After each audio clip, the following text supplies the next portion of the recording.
Yet another year has come to an end, and what an interesting year it has been. Certainly, when you take into account everything that's happened on planet Earth in 2020, it's kind of a bummer. But just like every other year, the world of technology, PC technology as a whole, marches forward. And to be honest with you, 2020 has kind of been a banner year for new products, gaming, and what you can actually do with a PC. So I invited over some of my tech YouTuber friends who are clearly much smarter than I am and have some really interesting opinions about what went down this last 12 months.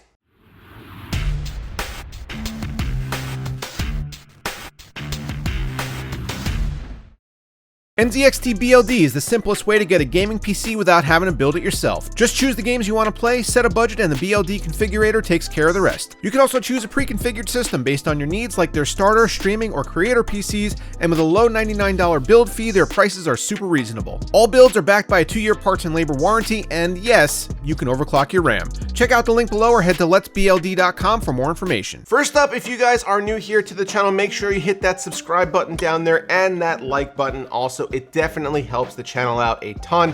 Thank you so much for watching and sticking around for our year-end 2020 video. So every year here on the channel, I do a wrap-up where I talk about the past year in PC hardware, what I liked, what I disliked, and where I thought things were going for the future.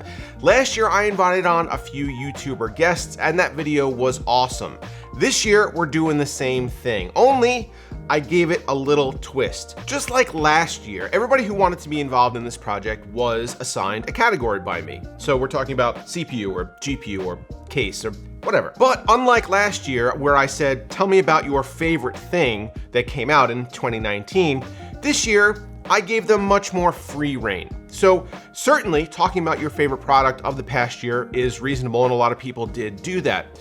But I really do like the direction that a couple of our presenters went and kind of taking it off topic, talking about stuff they didn't like, talking about trends in the industry, and even making a couple choices that are off the beaten path when it comes to what you might think about as mainstream PC gaming. We're gonna start off our look back at 2020 with PC cases. Now, just like last year, the man for this job is Steve from Gamers Nexus. So Brian asked me to talk about cases for the best and worst of 2020, and it might surprise you, but our favorite case was actually the Abco Encore Ramesses 780. This was sent to us by our friend Brian from BPS Customs, who discovered the case back in mid-2019. He then dubbed it the most interesting case he'll never build in. And with encouragement from our benevolent community, he then decided to dump it on us because he couldn't find somewhere better to dispose of it. Yeah, that's pretty accurate. The reason the R780 was our favorite case was not just because it had 12 fans, most of which did nothing, or that it had 3 fans, which were custom molded and also did nothing, but in fact because Brian sent us that case and it did over 1 million views for us. So that's now our favorite case. Apparently a lot of people liked it. We're not sure. It did a lot of views though. The Ramesses was probably the biggest divergence from the trend over the last few years, where case makers have really started to ramp up the cooling quality of their cases. And this particular company, Abco Encore, said, fans are in, let's throw 12 fans in there, and dropped everything to do with the actual needing of mesh or holes for the fans to pull air through. So it was a fun case to work on, genuinely. We were actually a little bit scared of the case because it was getting so hot that we were worried about the longevity of our test system that was in it, which is at this point worth a lot more in the data it has collected than in the components themselves. On the more genuine side of things we liked for the year, so the Encore case was probably about the worst thing that came out, but on the better side of things, some really cool trends other than just mesh and airflow. Gotta give it to Fantex, and we probably should have given them a little bit more mention in our best cases roundup for this specific feature. One of the things I've liked that Fantex has been pushing is a separate top panel for the cases that can be really easily removed with just a couple screws, so that you can then access like the EPS 12 volt cables and the CPU heatsink and fan without really dealing with all of the, getting your hands shoved in there and cut up by the fin stack, which is, of course, a tradition in PC building, but not one that needs to continue. So on the positive side for the year, the mechanical design, the companies who really advanced their mechanical design, got to give it to them, because the performance side has been improving for the last couple of years. So now it's a matter of figuring out what you can do to still make a steel and glass box that actually has some kind of meaningful change from one year to the next. So good job to Fantex, Fractal, Lian Li, and the other companies who've advanced their mechanics of cases, but especially those three companies this year. And then hopefully we'll see less of the R780 style, pack it with fans and seal it with glass and steel. So that's my best and worst for the cases and the trends for 2020. Next up is a new category for our video this year, and that is Best Bargain. Once again, I left this pretty open-ended, and I turned to a channel that does a lot of video content on the PC market space, buying and selling of PCs, looking at discounted older parts, and how best to get your money's worth from your PC purchase. And that is Greg Salazar. Well, Brian, I've got to say, I'm kind of disappointed that this question is so easy. You probably gave it to me thinking, oh, I'm gonna really get him on this one. The best value in tech in 2020. That's a tough question there. It's a no-brainer in my book, and in my opinion, it should be a no-brainer in your book as well. The Zen 2 Ryzen 5 3600. It's the best CPU of the decade. Best value, best performer for the dollar. It's the one that we're all preaching, and I'm thinking like, Craig, come on, stop beating the same freaking dead horse. We all understand that this is a great CPU. Every tech YouTuber on planet Earth is recommending this CPU for most mid-range builds out there. But there's a good reason for it. 6 cores, 12 threads, Zen 2 architecture, compatible with a plethora of chipsets out there. B350, B450, B550. Remember, the earlier chipsets are going to need BIOS updates. Same with X370 and X470. Native X570 support. I can go on. This thing, it just packs a punch. In some cases, it trades blows with Intel in games. It's a great content creation and streaming CPU, a nice intro CPU for those kinds of heavier workloads, and it's freaking affordable. What more can I say? Again, it's a no-brainer. It's pretty interesting that he took his video in that direction. I honestly was expecting him to talk about a new product, but he didn't. He talked about one from last year that is still available at retail, unlike a lot of the newer stuff that's here on this table in front of me. The Ryzen 5 3600 is still an awesome CPU, and I am really glad that Greg identified that as something that you guys might want to pursue, even if you can't get your hands on something like a newer 5000 series chip. I'd also like to point out that nobody asked Greg to hit himself in the head with that box.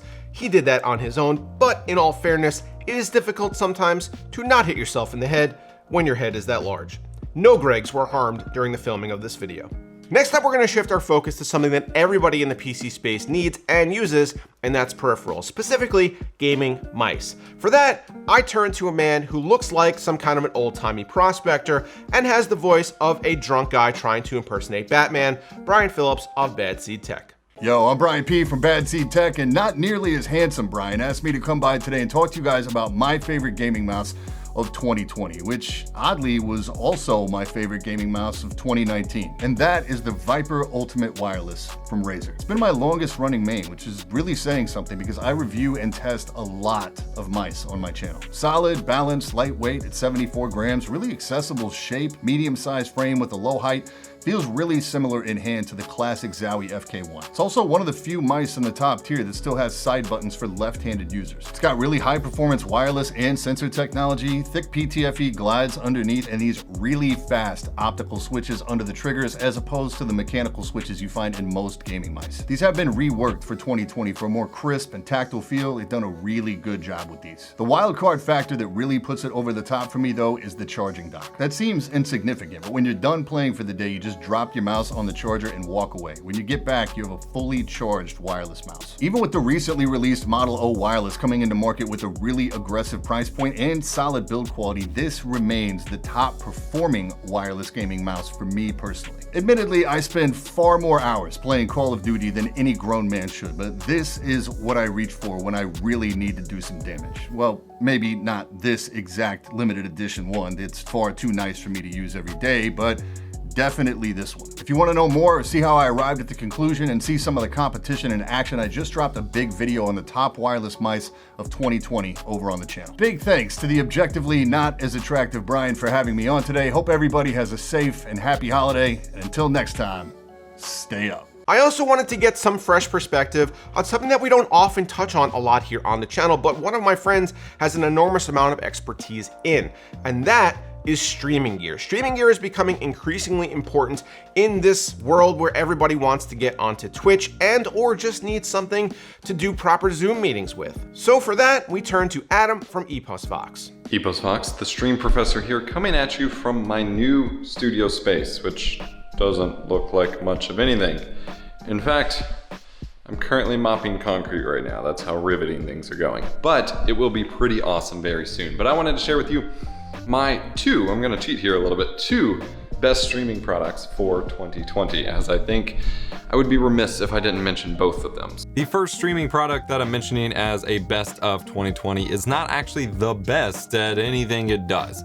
It's the best of 2020 because of the convenience and the accessibility that it offers. And of course, I'm referring to the $20, $50, $15, or $3 if you're willing to pay the AliExpress gamble, Can't Link or Cam Link knockoff that I covered earlier this spring, which I discovered this year, even if it didn't necessarily release this year, and then the rest of the internet discovered it as well. This is a small little device with USB on one end, HDMI on the other, that converts your mirrorless or DSLR camera into a webcam for very cheap. I purchased mine for $50, but on Amazon they have them for $20, $15, $13, and people have even gotten them as low as $3 over on AliExpress. This thing is okay quality.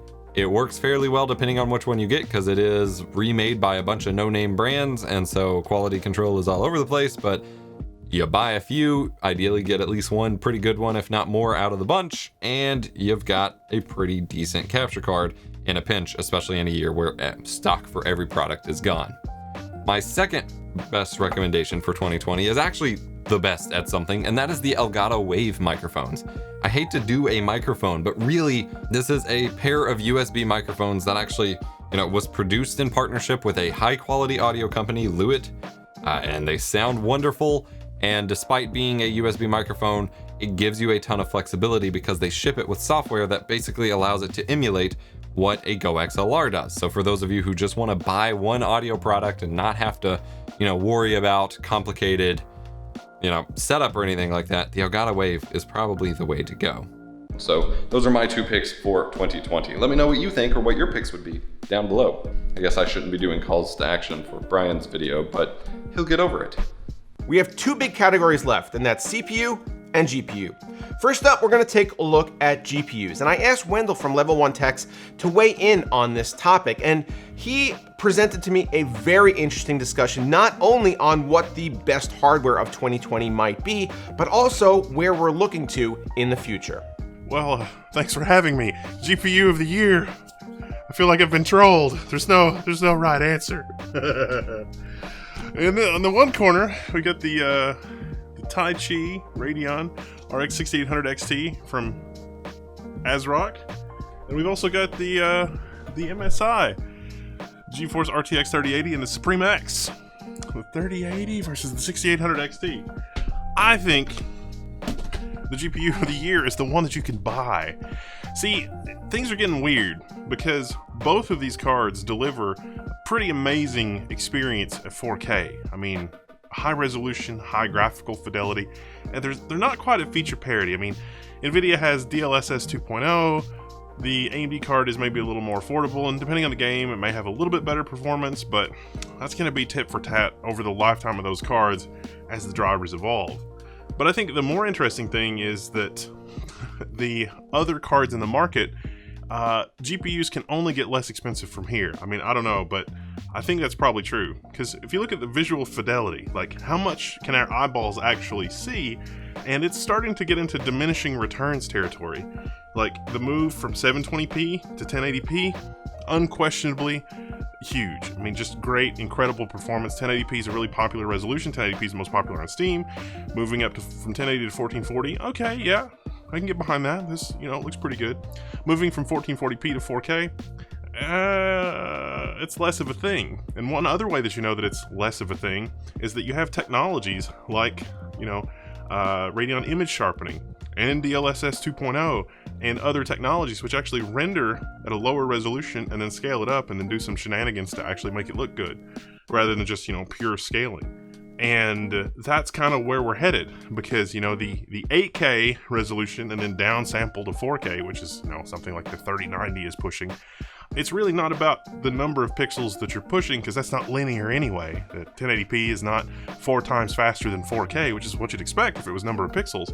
It's a problem with our eyes. Our eyes are not going to appreciate the move from 4K to 8K the way that they did from 720p to 1080p, which is kind of mind-blowing if you think about it, because there's way less pixels involved from 720p to 1080p. So I think the thing that is the GPU of the year is the fact that we have such incredibly powerful GPUs that our eyes are kind of starting to be the bottleneck. And you're going to see that I'm right. If you look at machine learning and higher end GPUs, we're using GPUs for machine learning. Well, the data center is going to leave us behind. There are going to be GPUs that are developed for the data center that are just completely nonsensical and don't make sense for gaming in terms of performance and everything else, because it just doesn't matter for our eyes anymore. The new GPUs are going to run cooler and cost less, more than they are going to be, a whole nother world in terms of visual fidelity.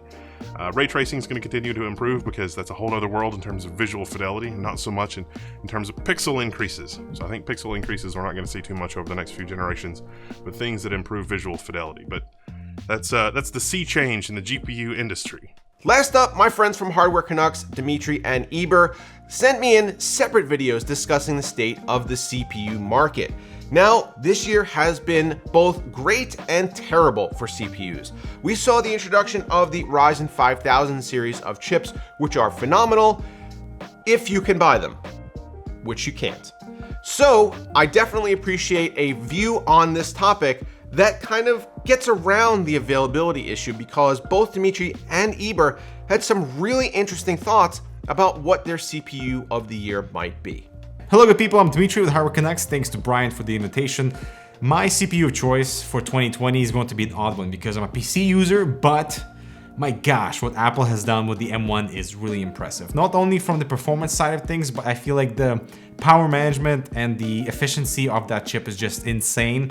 I love the fact that the battery life has 2x from what Intel was offering on the same piece of 13-inch form factor. Neither AMD nor Intel can come close to what this M1 can do, which is really exciting. And I have my own MacBook Air coming in. Gonna be really testing that to see what the performance is like from my own workflow. Now the thing is I'm excited for is the second generation of like the chip that is gonna be more powerful, that's going to be in the larger MacBooks and in the iMacs as well. And the third important aspect of this M1 is that you can actually buy it. They are in stock, unlike everything from AMD with the 5000 series CPUs, which are incredible, and the whole Zen 3 ecosystem is just so awesome in terms of feature set and future proofing, but good luck finding one. And so to me, I was able to order the MacBook Air with an M1 chip way before I could buy myself a Ryzen 5000 series CPU. So that's telling. So yes, as a PC user, I'm gonna choose the M1 as my CPU of the year. Please don't flame me, please. CPU of the year. That's actually an exciting topic, but also disappointing as well, considering what's going around these days. You see, 2020 was an interesting year, with Intel claiming that their 10th gen Comet Lake desktop CPUs were the best in gaming, until recently when AMD launched Zen 3, which just blew everyone's expectations. I mean, the IPC improvements with this new architecture brought substantial improvements in gaming performance, and that led me to choose the Ryzen 5 5600X as CPU of the year. If you're looking for a gaming PC, or if you're looking to build a gaming PC, this is a CPU that I would hardly or wholeheartedly recommend, because it's so good, especially if you pair it with a high-end GPU. But the problem is that you actually can't buy the 5600X or just pretty much most of the Zen 3 CPUs. And it's really frustrating. It's out of stock everywhere, including US and Canada. And that's sad. Like, it's really sad. The fact that people, especially new builders, system builders who are looking to build something that features the latest in terms of tech, they actually can't get their hands on that. And it's so I really hope it gets addressed very soon. But as a backup, I actually chose something that has also surprised me this year, and it's actually something that you can find in devices these days.